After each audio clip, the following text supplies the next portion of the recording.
Tak a je to tu hororová séria, ktorá poznačila jednu celú generáciu. Vítam vás späť pri videu a dnes si rozoberieme Final Destination 6 Bloodliness. Neskutočne som sa radoval, keď som zistil, že má výjsť pokračovanie tejto pre mňa ikonickej série plnej úmrtí a katastrof. Skôr než začneme, chcem vám priblížiť dejovú líniu FD6. Táto časť sa odohráva pred všetkými predchádzajúcimi dielmi, teda dejovo pred jednotkou. A áno, video bude obsahovať spoilery, ak vás tieto úvody nebavia. Pokojne preskočte rovno na rozbor filmu cez kapitoly v popise videa. Vývoj tejto série je jasný, kamera je lepšia, zábery ostrejšie, no príbeh postáv je rovnako slabý ako v predošlých dieloch. Čo však dáva zmysel, veď na konci zvyčajne aj tak všetci umrú, takže na čo sa s nimi trápiť? Môj osobný názor. V tomto 6. dieli mi poprvýkrát prišli úmrtia postáv realistickejšie a neboli mi tak vtipné ako v predchádzajúcich dieloch. Niektoré scény boli vyslovene napínavé, iné zas dej spomalili a potom prudko zrýchlili.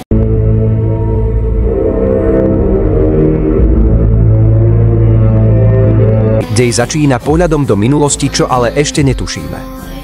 Spoznávame dvoch mladých ľudí, Iris a Paula. Paul chce Iris prekvapiť a vezme ju na Skyview, kde ju plánuje požiadať o ruku. Vidíte toho chalana? Hneď na prvý pohľad nesympatický, čo? Taký drzý fagan, spratok. A presne to on je Elias. Za celú filmovú sériu FD môže práve on. Nechápem, ako sa vôbec dostal na tú väžu, všetci sú tam dospelí, bohatí, vplyvní a potom tento sopliak, bez rodičov. Vo veži zrazu prichádza Iris, nevoľno zisťujeme, že je tehotná, ale Paul o tom zatiaľ nevie. Aj keď veci nejdú podľa plánu, obaja si večer užívajú. Na vyhliadke si Paul kľakne a žiada Iris o ruku. Iris mu povie, vezmeš si nás obe. Najprv nechápe, no keď zistí, že bude otcom, má dvojnásobnú radosť. Medzitým malý Elias hádže z balkóna mince. Jedna z nich vletí do klimatizácie, kde sa zasekne. Počas tancovačky na parkete dostáva Iris pretuchu smrti. Sklenená podlaha praskne, všetci sa prepadnú. Kuchár, ktorý robí zážitkovú gastronómiu s ohňom, nechtiac podpáli plynovú bombu. Skyview exploduje.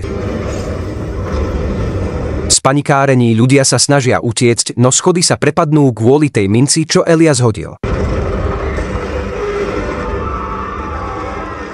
Tá sa vystrelí späť a pretrhne posledné lano držiače schodiska. Všetci na ňom umierajú okrem Eliasa, ktorý sa ako jediný stihne zachrániť. Zvyšní hostia sa natlačia do výťahu, ten sa však prepadne pod váhou a všetci umrú. Iris po prebudení z vízie sa pokúša všetkých varovať, no je už neskoro. Smrť sa začala a ľudia zomierajú hoci iným spôsobom než vo vízii, pretože Iris stihla niektoré riziká odstrániť. Prežijú len traja. Iris, Elias a malý černoch William Bloodworth. Presúvame sa do súčasnosti. Spoznávame hlavnú hrdinku Stephanie, ktorá má opakujúce sa nočné mory o tej tragédii zo Skyview a hádaj čo. Iris, preživšia z tej noci, je jej babička. Iris sa už 20 rokov neukázala vonku, verí, že tam vonku na ňu čaká smrť, Stephanie ju ide navštíviť. Iris je už stará, zničená žena, ktorá rozpráva o nezvratnom osude smrti, ktorému nikto neverí. Rozpráva Stephanie o všetkých, ktorých v tú noc zachránila a o tom, ako ich smrť dobehla neskôr.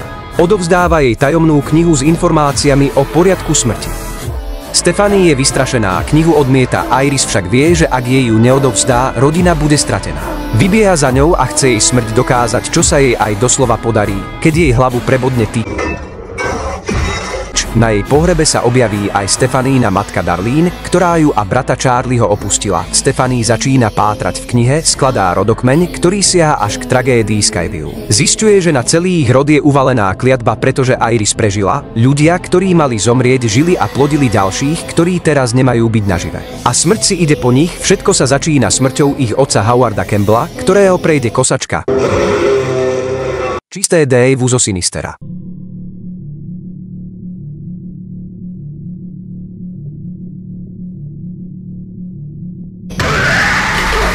Aké je neoriginálne, po tejto smrti začína rodina veriť. Na rade je Eric, najstaršie dieťa Howard. Eric tomu neverí, ide do práce, kde robí také. Po sérii nehod ho jeho piercingy privedú na pokraj smrti.